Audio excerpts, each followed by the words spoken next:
శ్రీ గురుభ్యో నమః. శ్రీ మహాగణపతి నమః. 5 జూలై నుండి 21 జూలై వరకు, అమావాస్య నుండి రాబోతున్నటువంటి పౌర్ణమి వరకు ఇక 2 వారాల కాలం, పక్షకాలం అనేది ఇక తులారాశి వారికి ఎలా ఉండబోతుంది అనేది చూద్దాం. తులారాశి వారికి మనం గమనించినట్లయితే, ఈ రాశి వారికి 1000 స్థానాల్లో కేతువు, షష్టమంలో రాహుగ్రహ సంచారం జరుగుతున్నది. అదేవిధంగా పంచమంలో శనిగ్రహ సంచారం జరుగుతున్నది. ఈ రాశి వారికి అష్టమంలో గురుగ్రహ సంచారం, సప్తమంలో కుజగ్రహ సంచారం జరుగుతున్నది. కుజుడు 12వ తారీఖున, జూలై 12వ తారీఖున సప్తమం నుంచి అష్టమంలోకి సంచారం చేయబోతున్నాడు. అదేవిధంగా రవి మనం గమనించినట్లయితే భాగ్యస్థానం నుంచి రాజ్యస్థానంలోకి మారబోతున్నాడు. బుధుడు, శుక్రుడు భాగ్యస్థానంలో సంచారం చేస్తున్నారు. బుధుడు 21వ తారీఖున భాగ్యస్థానం నుంచి రాజ్యస్థానంలోకి మారబోతున్నాడు అన్నమాట. ఇటువంటి గ్రహస్థితి ఈ యొక్క తులారాశి వారికి ఎలా ఉండబోతుంది అనేది చూద్దాం. ఈ రాశి వారిని గమనించినట్లయితే, ఏ స్థానంలో ఉన్నటువంటి కేతువు ఈ రాశి వారికి వచ్చినప్పటికీ పారమార్థిక చింతన, దైవ భక్తిని కలిగించగలుగుతాడు. రాజకీయంగా వచ్చేటువంటి చిక్కుల్ని ఎదిరించగలుగుతారు ఈ రాశి వారు. దానికి ముఖ్య కారణం వచ్చినప్పటికీ రాహువు రాజ్యస్థానంలో సంచారం చేస్తున్నప్పుడు అటువంటి ఫలితాన్ని ఇస్తుందని చెప్పి శాస్త్రం చెబుతుంది. పంచమంలో ఉన్నటువంటి శని వచ్చినప్పటికీ సంతాన సంబంధితమైన విషయాల్లో కొంచెం ప్రతికూలత అనేది ఉంటుంది. వారి యొక్క సెటిల్మెంట్ గురించి ఎక్కువగా ఆలోచిస్తూ ఉంటారు. ఇక రాశి వారికి వచ్చినప్పటికీ వ్యాపార ప్రయత్న సంబంధితమైన విషయాల్లో కూడా సానుకూలమైనటువంటి ఫలితాలు మొదటి వారంలో అంతగా గోచరించట్లేదు. ఎందుకంటే రాశి వారికి సప్తమంలో కుజగ్రహ సంచారం జరుగుతున్నది. అదేవిధంగా పంచమంలో వచ్చేటప్పటికి ఈ రాశి వారికి శనిగ్రహ సంచారం జరుగుతున్నప్పుడు వ్యాపార ప్రయత్న సంబంధితమైన విషయాల్లో కొంచెం ఖర్చు అనేది ఎక్కువగా గోచరిస్తూ ఉన్నది. 12వ తారీఖు వరకు శని సప్తమంలో సంచారం చేస్తున్నారు ఈ రాశి వారికి. సప్తమంలో శని సంచారం చేస్తున్నప్పుడు వైవాహిక జీవితంలో చిన్న చిన్న మనస్పర్ధలు అనేవి కలుగుతూ ఉంటాయి. భార్యాభర్తల మధ్య ఈ యొక్క మనస్పర్ధలు అనేవి ఎక్కువగా ఉంటూ ఉంటాయి. అదేవిధంగా ప్రేమ సంబంధితమైన వ్యవహారాల్లోనూ, లివింగ్ రిలేషన్షిప్స్లోనూ ఈ కష్టాలు అనేవి ఎక్కువగా ఉంటూ ఉంటాయి. ప్రయాణ సంబంధితమైన విషయాల్లో కూడా అధికమైనటువంటి శ్రమ అనేది ఎక్కువగా ఉంటుంది. శనిగ్రహ వీక్షణ అనేది ఈ యొక్క జన్మరాశి మీద ఉన్నప్పుడు అది ప్రతికూలమైనటువంటి ఫలితాలుగా కూడా ఈ యొక్క రాశి వారికి ఉంటాయి. ఈ రాశి వారికి వచ్చినప్పటికీ సప్తమంలో శనిగ్రహ సంచారం అష్టమంలోకి మారబోతున్నది. కుజుడు ఎప్పుడైతే సప్తమం నుంచి అష్టమంలోకి మారినప్పుడు వైవాహిక జీవితంతో జీవిత భాగస్వామి ఆరోగ్య సంబంధితమైన విషయాల్లో జాగ్రత్త అనేది చాలా ముఖ్యం. అదేవిధంగా ఇరుగు పొరుగు సఖ్యత విషయంలో కూడా జాగ్రత్తలు అనేవి తీసుకోవాలి. ఎదుటి వారితో మాట్లాడేటప్పుడు 12వ తారీఖు నుంచి 45 రోజుల పాటు అష్టమంలో గురువు, కుజుడు కలవబోతున్నారు. గురువు అష్టమంలో ఉన్నప్పుడు కూడా ప్రతిబంధకమైనటువంటి ఫలితాలు ఎక్కువగా ఇస్తూ ఉంటాడు. అంత అనుకూలమైనటువంటి ఫలితాలు ఇవ్వట్లేదు కాబట్టి జాగ్రత్తలు తీసుకోవాలి ఈ రాశి వారు.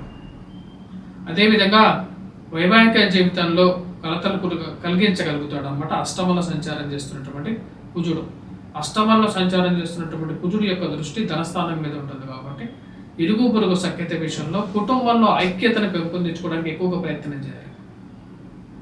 మన కుటుంబంలో అందరం కలిసి ఒకటే మాట మీద ఉండాలని చెప్పి మీరు చెప్పినా సరే ఒక్కొక్కరు ఒక మాట మాట్లాడడం అనేది మీకు అర్థం కానటువంటి విషయంగా ఉంటుంది. మీరు ఇచ్చినటువంటి మాటకి వారు ఇంకొక మాట మాట్లాడుతూ ఉంటారు అన్నమాట. ఆ విషయాన్ని మీరు పరిగణించగలుగుతారు, ఆ విషయాన్ని ముందుగానే మీరు చెప్పగలుగుతారు. వారికి అందరం కలిసి ఒకటే మాట మీద ఉండాలని చెప్పి ముందుకు తీసుకెళ్లాలని చెప్పి చెప్తారు. ఈ రాశి వారికి వచ్చేటప్పటికి మనం గమనించినట్లయితే భాగ్యస్థానాల్లో ఉన్నటువంటి రవి రాజ్యస్థానంలోకి రాబోతున్నాడు 16వ తారీఖున. 16వ తారీఖున ఎప్పుడైతే రవిగ్రహ సంచారం రాజ్యస్థానంలోకి జరుగుతుందో మొదటి వారం కన్నా ఎక్కువ మంచి పాజిటివ్ రిజల్ట్స్ అనేది 2వ వారం రాబోతాయి అన్నమాట.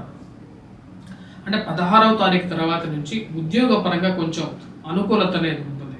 ఎందుకంటే రవి భాగ్యస్థానంలో అనుకూలమైనటువంటి ఫలితాలు ఇవ్వడం, వృత్తిరీత్యా వ్యాపార రీత్యా కూడా అనుకూలమైనటువంటి అవకాశాలని, ఆపర్చునిటీస్ని ఇవ్వగలుగుతాడు రవి. 16 నుంచి ఒక నెల రోజుల పాటు, అంటే రాబోతున్నటువంటి ఆగస్టు 16వ తారీఖు వరకు కూడా రవిగ్రహ సంచారం అనేది జరిగేది. వీరికి రాజ్యస్థానం అంటే ఈ యొక్క రాశి వారికి అత్యంత అనుకూలమైనటువంటి స్థానంలో జరుగుతున్నది అన్నమాట. ఇది వృత్తిరీత్యా వీరికి బాగా అనుకూలంగా ఉంటుంది. వ్యాపార రీత్యా కూడా అనుకూలంగా ఉండేటువంటి పరిస్థితి ఏర్పడుతూ ఉంటుంది. సంఘంలో గౌరవము గుర్తింపు ఉన్నటువంటి వారితో పరిచయాలు రాబోతున్నటువంటి రోజుల్లో 16వ తారీఖు తర్వాత నుండి వీరికి ఏర్పడుతూ ఉంటాయి. నూతన ఉద్యోగ ప్రయత్న సంబంధితమైన విషయాల్లో కూడా సానుకూలమైనటువంటి ఫలితాలు ఏర్పడగలుగుతాయి. విద్యార్థులకు ఎలా ఉందని మనం గమనించినట్లయితే విద్యార్థులకి గురువు అనుకూలత లేకపోవడం అనేది ప్రతిబంధకంగా ఉంటుంది. అష్టమంలో గురుగ్రహ సంచారం జరుగుతున్నప్పుడు ప్రతిబంధకంగా ఉంటుంది. అదేవిధంగా రాజ్యస్థానాల్లోకి రవిగ్రహ సంచారం జరుగుతున్నప్పుడు అనుకూలమైనటువంటి ఫలితాలుగా చెప్పవచ్చు. రవి ఎప్పుడైతే ఈ రాశి వారికి రాజ్యస్థానంలో ఉన్నప్పుడు అనుకూలమైనటువంటి ఫలితాలు, పేరు ప్రఖ్యాతలని, సంఘంలో గౌరవాన్ని గుర్తింపుని ఇవ్వగలుగుతాడు. కానీ దానికి విరుద్ధంగా కుజుడు ధనస్థానం మీద దృష్టి ఉన్నప్పుడు కొంచెం జాగ్రత్తలతో కూడుకున్నట్లయితే మీకు మంచి పేరు వస్తుంది. ఉన్నత స్థాయిలో ఉన్నటువంటి మీ పనిచేస్తున్నటువంటి కార్యాలయాల్లో మీ యొక్క బాస్ యొక్క మన్ననలను పొందగలుగుతారు. ఉన్నత స్థాయిలో ఉన్నటువంటి వారి యొక్క మన్ననలు, గౌరవాన్ని పొందడం అనేది జరుగుతుంది. ఇది అనుకూలమైనటువంటి ఫలితాన్ని ఇవ్వగలుగుతుంది. ఉరాలుగా వచ్చినప్పటికీ రాశి వారికి సానుకూలమైనటువంటి ఫలితాలుగా చెప్పవచ్చు. రెండో వారంలో, మొదటి వారంలో ఈ రాశి వారికి వచ్చేటప్పటికి ప్రతికూలమైనటువంటి ఫలితాలుగా చెప్పవచ్చు. ఈ రాశి వారికి 6వ తారీఖున శుక్రుడు బుధుడు కలిసినటువంటి ఒక యోగం అనేది భాగ్యస్థానంలో జరిగింది. ఆ యొక్క యోగరీత్యా వచ్చినప్పటికీ పూర్తిగా మిశ్రమమైనటువంటి ఫలితాలుగా కూడా మొదటి వారంలో చెప్పడానికి లేదు. భాగ్యస్థానంలో ఉన్నటువంటి శుక్రుడు యోగ్యకారకుడు అన్నమాట, బుధుడు కూడా యోగ్యకారకుడు. ఆ యొక్క పాజిటివ్ ఇంపాక్ట్ అనేది వీడికి కొంచెం కలిసి వచ్చే విధంగా ఉంటుంది అన్నమాట 16వ తారీఖు.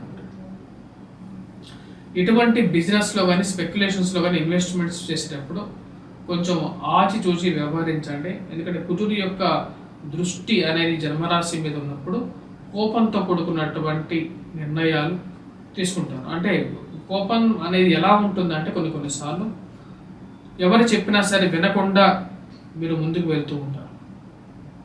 అది మీకే హాని చేస్తుంది అన్నమాట. తర్వాత ఆ విషయాన్ని గమనించండి. చేసేటువంటి పని మరియు అదేవిధంగా వృత్తిలో మీరు తీసుకున్నటువంటి నిర్ణయాలు అనేది మీకు కలిసి వచ్చే విధంగా ఉండాలి. ఈ రాశి వారు చేసుకోవాల్సినటువంటి పరిహారాల్లో ముఖ్యంగా కుజగ్రహ మంత్ర జపాన్ని చేసుకోవాల్సినటువంటి ముఖ్యమైనటువంటి సూచన. అదేవిధంగా ఈ రాశి వారికి గురుగ్రహ అనుకూలత రీత్యా దత్తాత్రేయ స్వామిని పూజించినట్లయితే విద్యార్థులకి అదేవిధంగా ఉద్యోగస్తులకి కూడా సానుకూలమైనటువంటి ఫలితాలు పొందడం అనేది జరుగుతుంది. గృహవాహన కొనుగోలు సంబంధితమైన విషయంలో అనుకూలత కోసం కూడా ఈ యొక్క పరిహారాలు చేసుకోవలసినటువంటి ముఖ్యమైనటువంటి సూచన. స్త్రీలతో ఈ రాశి వారి కొంచెం జాగ్రత్తలు తీసుకోవాలి. అది కూడా 16వ తారీఖున రవి శుక్రుడు యొక్క కలయిక అనేది ఎప్పుడైతే జరుగుతుందో స్త్రీ సంబంధితమైన వ్యవహారాల్లో కొన్ని జాగ్రత్తలు అనేవి ముఖ్యం ఈ రాశి వారికి. స్వస్తి.